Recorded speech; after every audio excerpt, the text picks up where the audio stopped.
So the big downhills are mile one, and then it just kind of rolls downhill a little bit. And then coming into Wellesley is near the 20K mark is another pretty good downhill.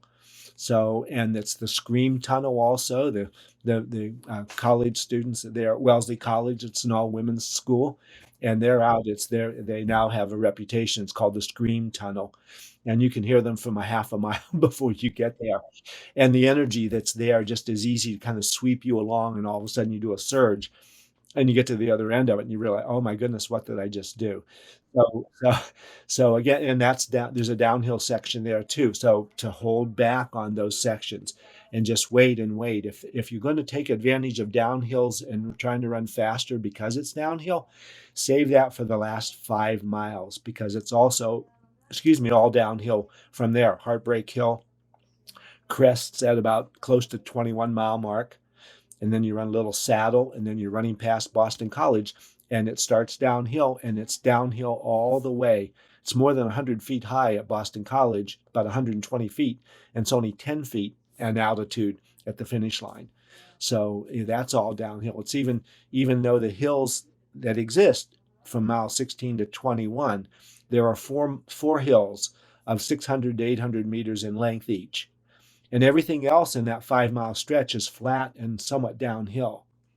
So not only do you want to back off a little bit on the downhills to conserve energy and not try to make up time, not try to bank time, but on the uphill sections when you get to them, to not attack them and try to keep your pace. You lean into it a little bit, of course, assuming that you still feel very good, and you should at that point. You lean into a little bit so you don't give the course too much time, but you'll give it a little bit of time on those uphills.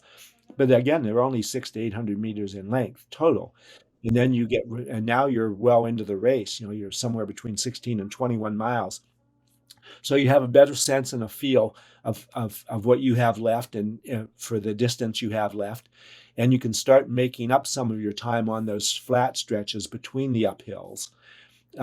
But not so much that you still exhaust yourself. You still want to get to the top of Heartbreak Hill with now 5 miles to go, still with some pretty good bounce in your leg. You may need to back off a little bit to kind of catch your breath after that last big hill.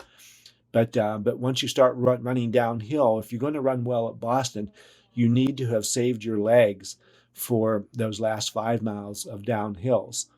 So it's the downhills that do all the damage at Boston, and people don't realize that. So also running a little bit faster on the downhills because gravity just pulls you along. We accomplish that we run a little faster by taking longer strides typically. And in so doing, just a little bit longer stride forces the quad to do its eccentric contraction exponentially more vigorously each and every step. And after 15, 16 miles, I mean, I can't tell you how many people have told me that their legs were really hurting already at 16 miles. So the prudent approach is to do everything you can to prevent that from happening, by not running any faster than you should, by staying on the pace that you had planned, provided the weather conditions are acceptable to the pace that you feel you're prepared to run. That's always important. And right now, the weather forecast 10 days out looks like it's not going to be very overly hot. It's going to be, maybe close to 60, which could cost the average runner upwards of 1% off of what would be the absolute perfect pace. And so that might be somewhere between 5 and 10 seconds a mile for the first half, if it gets a little warmer than that, to slow down.